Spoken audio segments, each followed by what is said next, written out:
Hey Jude, don't be afraid. You were made to go out and get love. Welcome to Watch Mojo. And today, we're counting down our picks for the most successful songs that are about celebrity subject matter. You can go your own way. Go your own way.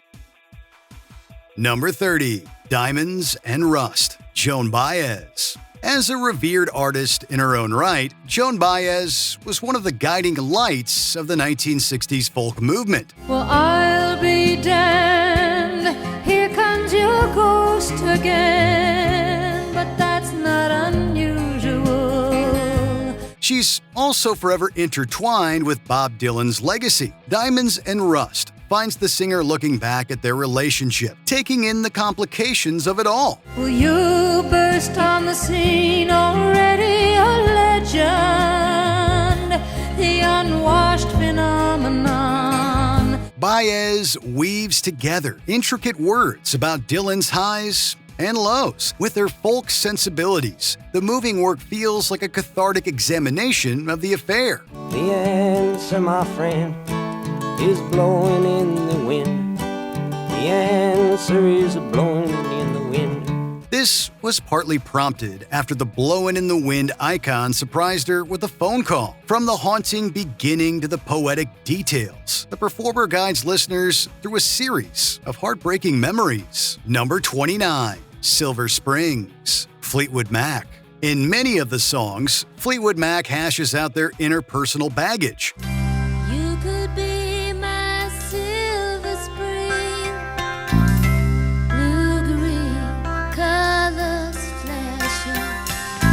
I would be your only dream. Silver Springs is one where Stevie Nicks discusses her feelings about Lindsey Buckingham. The two came to the band together, but ended their romance during one of the act's most successful periods. Nicks sings through her complex emotions, focusing on Buckingham and their failed partnership. So I'll begin not to love you.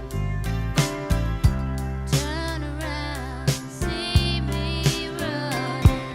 It wouldn't be the first or last time they sang about each other either. During their heyday, it must have been extremely awkward to perform this while standing next to each other.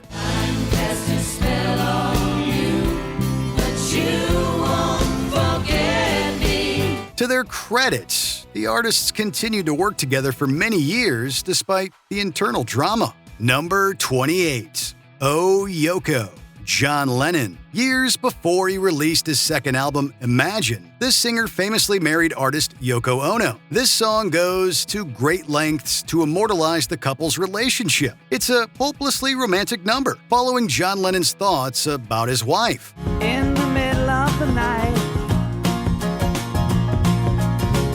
In the middle of the night, I call your name.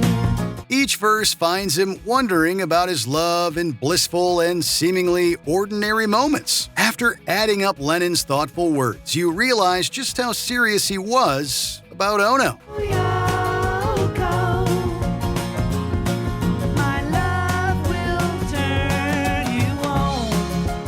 Oh Yoko is a light and breezy song, but with an intensity burning underneath. It's both a direct and meaningful statement that signifies a deep love between the pair. In the middle of the cloud, I call your name. Number 27, Fix You, Coldplay. On a long list of hits, this one stands out as one of Coldplay's strongest ballads. Even if you don't love the pop group, you can feel soothed by this number. When you try your best, but you don't succeed. When you get what you want, but not what you need. Singer Chris Martin wrote it for the band's third album, X and Y. On a personal level, the frontman crafted it as a way to help his grieving wife, Gwyneth Paltrow. The actress lost her father, and her musical then partner created a way to process the death. I will try to fix you. Using his skill as a songwriter, the artist makes it sound both intimate and universal all at once. The bridge in particular captures the moment where you lean into the sadness and let the tears fly. See a stream down your face when you lose something you cannot replace. Number 26. I Knew You Were Trouble, Taylor Swift. For her hit album Red, Taylor Swift tried out a more pop-heavy sound. She also spilled the tea about certain relationships, with Harry Styles becoming the focus of the song. Swift later mentioned how I Knew You Were Trouble detailed her thoughts about the former One Direction star. I knew you were trouble when you walked in. So shame on me now, flew me to places I've never been.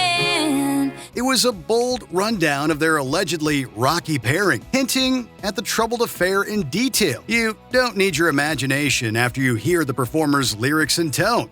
Now I'm lying on the cold, hard ground. Trouble.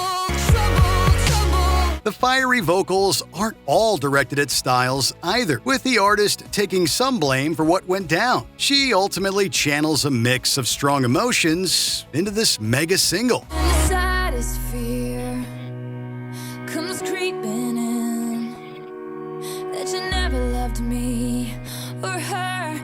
Number 25. You Ought to Know, Alanis Morissette. At this point, most people believe this one is about Dave Coulier. And I'm here to remind you of the mess you left when you went away. The Full House star and Alanis Morissette dated before the release of Jagged Little Pill. After hearing some of the explicit lyrics, Coulier thought it sounded too close to home. Every time I scratch my nails down someone else's back, I hope you feel it. Morissette's rock diss has not lost any of its edge either. While the singer might be coy about its origins, You Ought to Know does contain references to a relationship gone wrong. Certain specifics, like interrupting dinner plans, could be just the tip of the iceberg. Did you forget about me, Mr. Duplicity? I hate to bug you in the middle of dinner. While the comedian might not be the target of every verse, he's likely one of the unlucky subjects. Number 24. Thank You Next, Ariana Grande. Even if you're not a super fan, you've probably heard about Ariana Grande's relationship history. She decided to tackle the subject head-on with Thank You Next. The song refers to her exes like Pete Davidson, with direct references to her former fiancé and others. Even almost got married, and for Pete I'm so thankful. Wish I could say thank you to Malcolm, 'cause he was an angel. She doesn't dwell on them though, and instead wants to move forward. Embracing her independence, the artist seems to think of the men as important learning experiences. Thank you, thank you, thank you, thank you. I'm so grateful for that. It's an almost therapeutic track for someone that loved and broken up in the public eye. In the end, Davidson comes out largely unscathed after this pointed look into the past. And got so much love, got so much patience. Learned from the pain, turned out amazing. Number 23. Heart-Shaped Box, Nirvana. On the band's third studio album, Nirvana explored some of their darkest and most personal imagery yet. Kurt Cobain dug deep for lyrics that confronted subjects like his romantic life.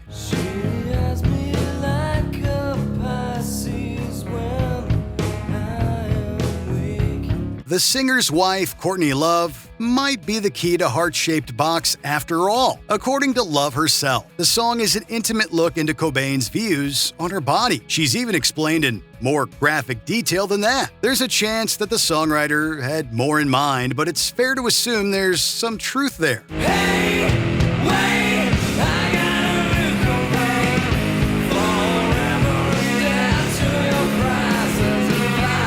The frontman combined imaginative phrases with sometimes unsettling descriptions. If it's really about the whole singer, that adds another layer to the twisted single from In Utero.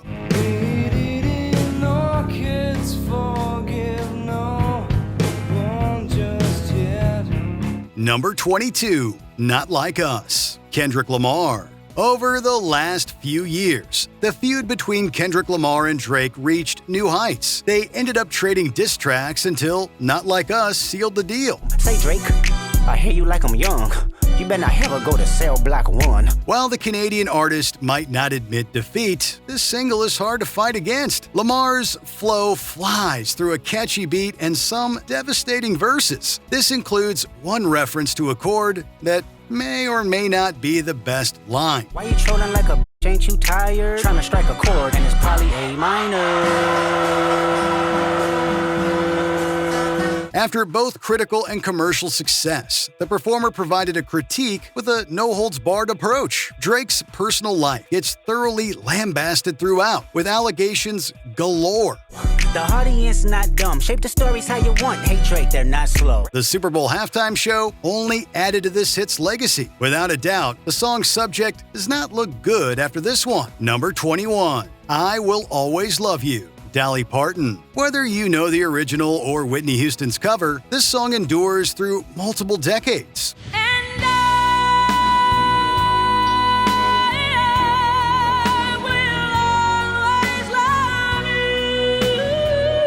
I Will Always Love You is not a traditional ballad either. Dolly Parton wrote it while trying to break away from her singer partner, Porter Wagner. The latter wanted to be a duo, but the writer wanted to go out on her own. It's both a personal and professional matter forever enshrined in song. If I should stay, I would only be in your way. Parton's beautiful words and music work to this day, with high notes to sell each emotional word. The result is one of the performer's best tracks and pays homage to an important force in her career. Number 20, Still Feel Like Your Man, John Mayer. While Mayer himself felt like it should be pretty obvious who he was talking about in Still Feel Like Your Man, The prettiest girl in the room, she wants me. I know because she told me so. there are those who may not have been paying as close attention to his love life prior to that. I still keep your shampoo in my shower in case you want to wash your hair. If you had been, then you would have known that he and Katy Perry spent 4 years on and off again from 2012 to 2016. And with that knowledge, yes, it now does seem pretty obvious that she is the ex he's talking about in the song. As Mayer put it, who else would I be thinking about?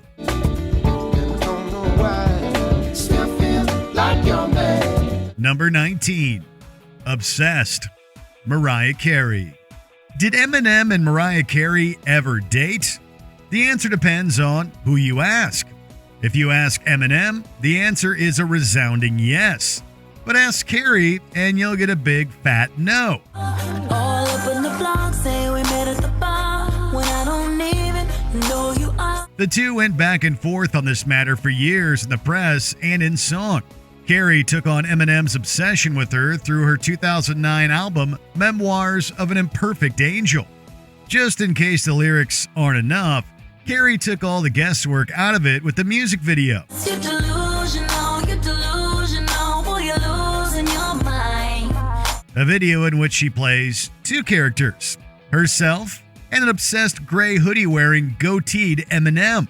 The rapper was also convinced the song was about him and released The Warning as a response just 6 weeks later. But if I'm embarrassing me, I'm embarrassing you. And don't you dare say it isn't true. As long as that song's getting airplay, I'm dissing you. Number 18, All Those Years Ago, George Harrison. John Lennon's murder in December of 1980 shocked and saddened the world. I'm shouting all about love. Well, they cheated you like a dog. While most people didn't have a way to express their love for Lennon to the world, some of his musician friends did exactly that. One such friend was his former bandmate George Harrison, who just 5 months after Lennon's death released All Those Years Ago. We're living in a bad dream. They've forgotten all about mankind. Originally written with different lyrics for Ringo Starr to sing, after Lennon's passing, Harrison rewrote it as a tribute to his friend. Another one of Lennon's good friends, Elton John, was hesitant to record a tribute song to his dear friend. But when he saw the lyrics Bernie Taupin presented him with for Empty Garden, Hey Hey Johnny, it was a no-brainer.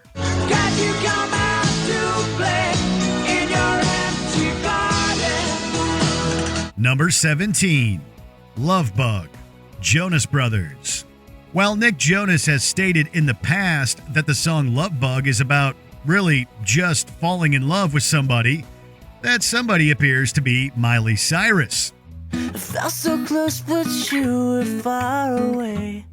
The two Disney TV stars dated for about a year and a half from 2006 through December of 2007. A relationship that, according to Nick's brother Kevin, changed girls for Nick forever. Now I'm speechless, over the edge and just breathless. Although the song wasn't released until late 2008, Love Bug was written in 2007, while Nick and Miley were an item. During a time when Nick has said that he started writing about love, and I actually knew what it felt like.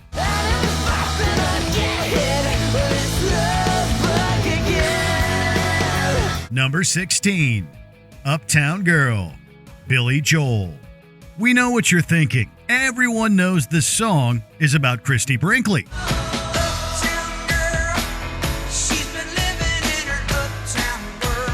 It's so obvious. Joel and Brinkley were married, and she's the Uptown Girl in the music video. Well, let's just say you're half right.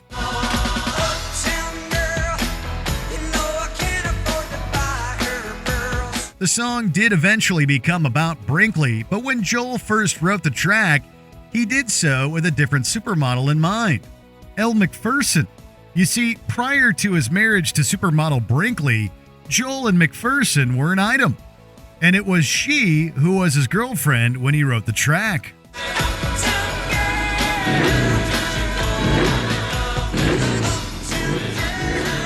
Number 15, Dude Looks Like a Lady, Aerosmith. As the story goes, one night Aerosmith was out in the town when lead singer Steven Tyler thought he saw a hot blonde woman. Cruising to a bar on the shore. A picture graced the ground on the door. However, it turned out that it wasn't a woman at all, but rather Motley Crue singer Vince Neil. This case of mistaken identity led to some ribbing from Tyler's bandmates, but it also eventually led to the writing of their hit single, Dude Looks Like a Lady.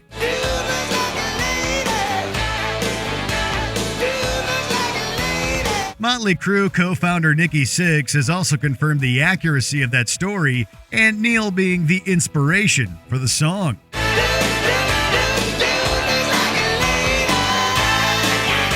Number 14, Miss Jackson, Outcast. While calling the song Miss Right might have been more accurate, it sure doesn't have the same syllable-esque flow as Miss Jackson. My baby is drama, mama, don't like me. She doing things like having the boys come from her neighborhood to the studio trying to fight me. Why right, you ask? Well, because Erykah Badu's mother's name is Colleen Wright. But what does she have to do with it, you also ask? Well, Outcast's Andre 3000 dated Badu in the 90s, and they had a child out of wedlock together. Feeling the need to tell his side of the story, Andre wrote the song as an apology and explanation to Badu's mother. Sorry, Miss Jackson. Ooh, I am for real. You might remember the intro dedicates the song to baby's mama's mamas. If you didn't know it before, now you'll know it forever. Forever, ever. Forever, ever.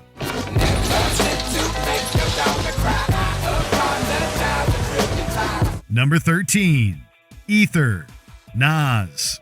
The hip-hop feud between Nas and Jay-Z was one of the biggest, most talked about in the history of the genre, and the musical pinnacles of said feud both came at the end of 2001. First, it was Jay-Z hitting Nas hard with his diss track, Takeover, from his album, The Blueprint. You guys don't want it with hope. Ask Nas, he don't want it with hope. No. But as hard as he hit, there are many who'd argue that Nas hit back even harder. 3 months after Takeover, Nas put out Ether, And to say he didn't hold back would be an understatement. Who's the best? Pac, Nas, and Big. Ain't no best. East, west, north, south, floor style greetings. It's been called a diss song classic and was so influential that ether has become a hip-hop slang term for destroying an opponent in a rap battle. Ask me if I'm trying to kick knowledge. Nah, I'm trying to kick the shit you need to learn though.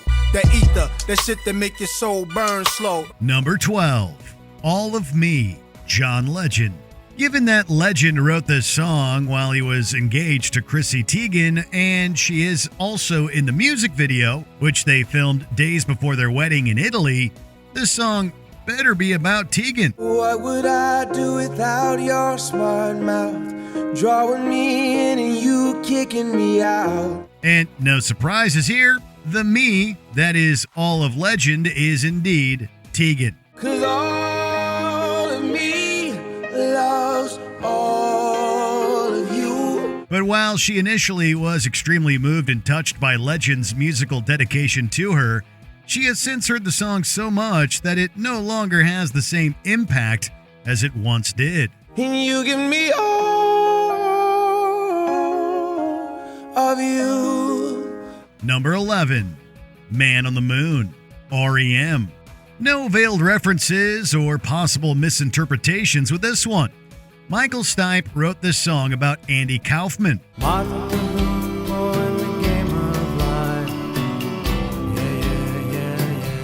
The band had already composed the music, and as the recording sessions were coming to a close, Stipe still hadn't mastered the words.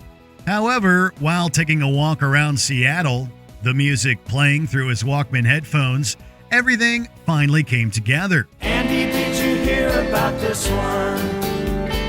Tell me, are you locked in the pond? The references to Kaufman's work, from his wrestling career to his Elvis impersonations, and the titular metaphor comparing conspiracy theories regarding the moon landing to those claiming Kaufman faked his 1984 death. If you believe they put a man on the moon. Movie fans will also note Jim Carrey's 1999 Andy Kaufman biopic took its title from the song as well. Number 10, Cry Me a River, Justin Timberlake. Justin Timberlake and Britney Spears dated from 1999 until March of 2002. Then, in November of that same year, Timberlake released his first solo album, and the second single from said album was Cry Me a River. So you took a chance, made other plans.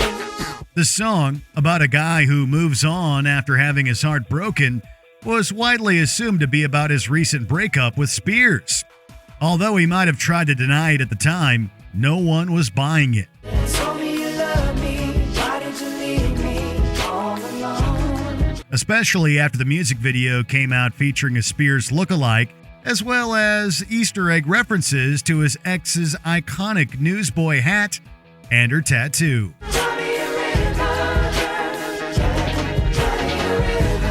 Number 9, Pride in the Name of Love, U2.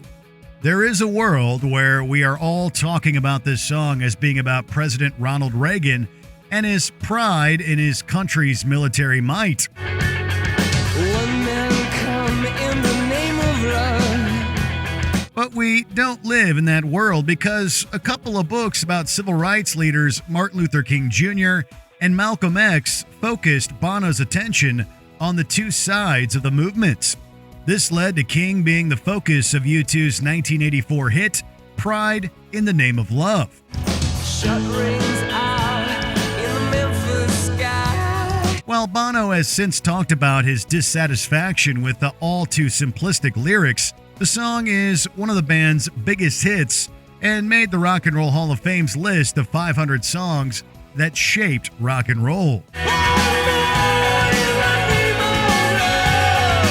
Number 8, Hurricane, Bob Dylan. Pistol shots ring out in a barroom night. Enter Betty Valentine from the upper hall. In 1967, boxer Reuben Hurricane Carter was wrongly convicted of a triple homicide and sentenced to life in prison in New Jersey.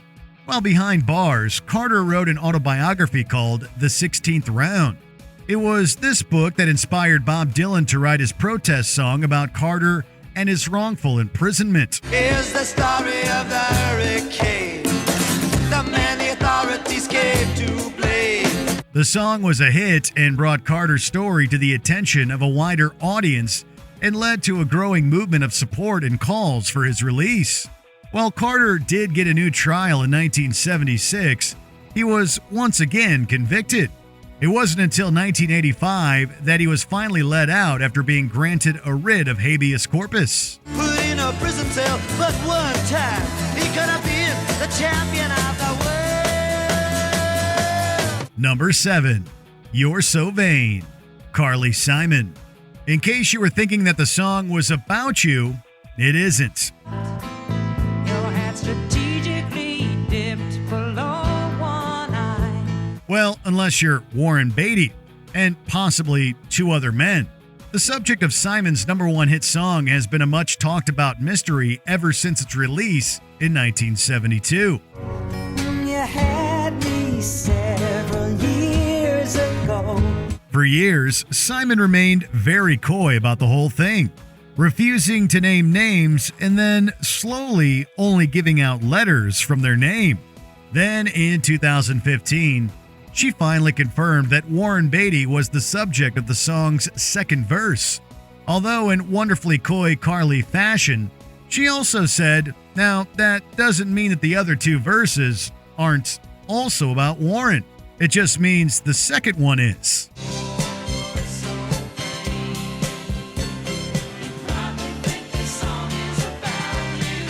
Number 6.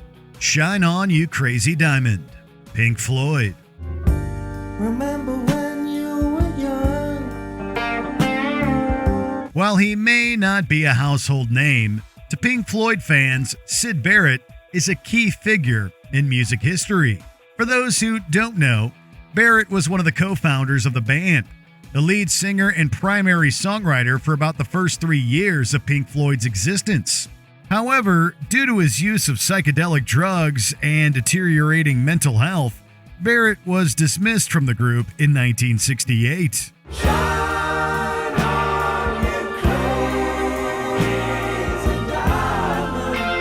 This wasn't something the other band members did happily, and Barrett remained an important piece of all of them.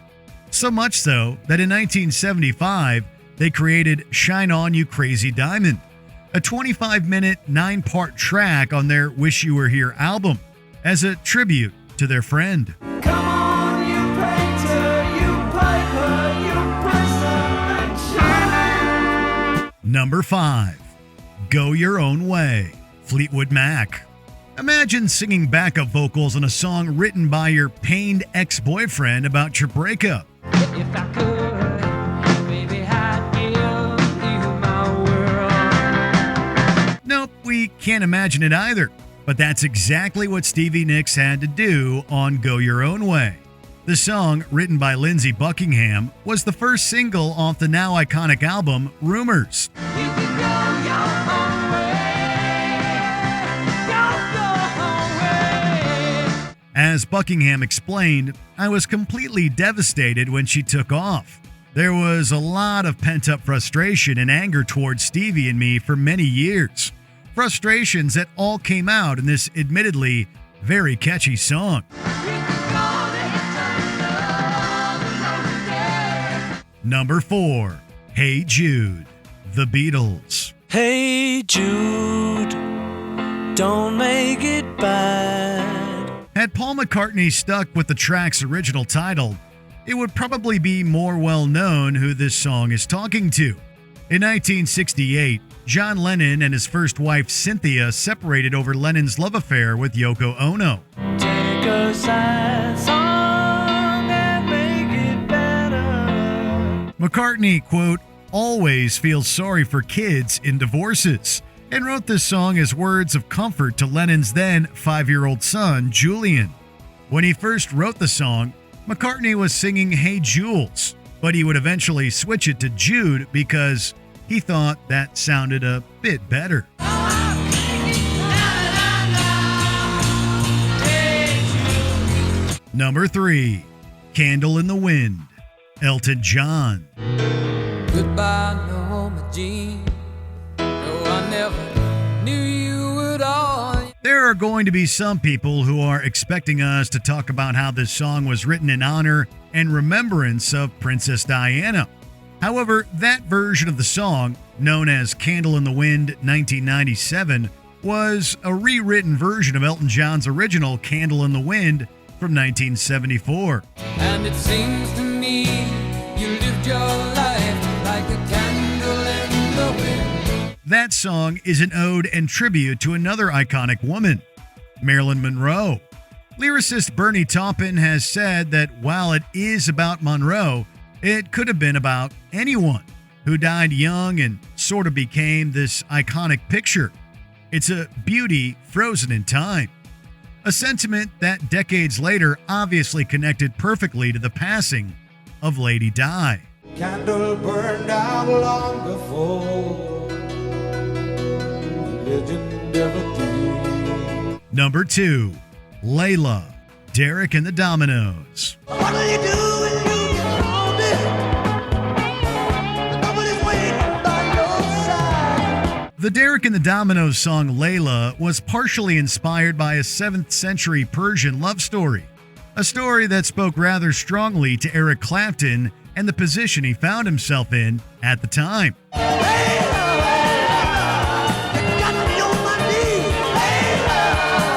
Namely the fact that he was secretly in love with Patty Boyd, who just so happened to be the wife of his friend George Harrison. Boyd and Harrison eventually had a very amicable divorce, and in 1979, she and Clapton tied the knots.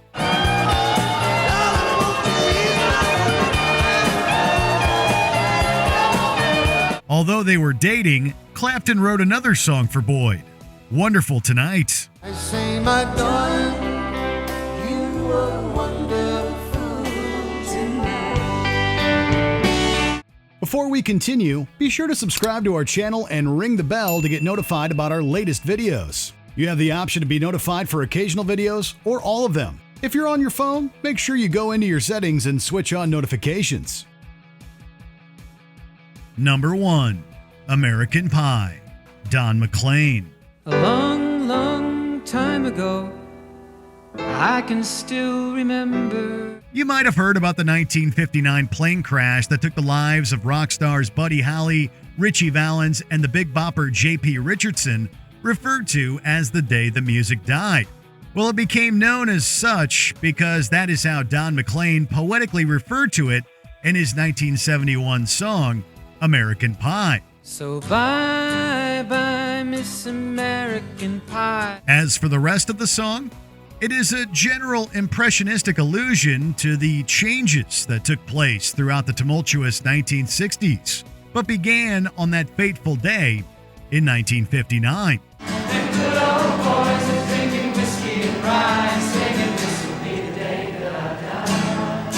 American Pie was the first single released off of McLean's similarly titled album.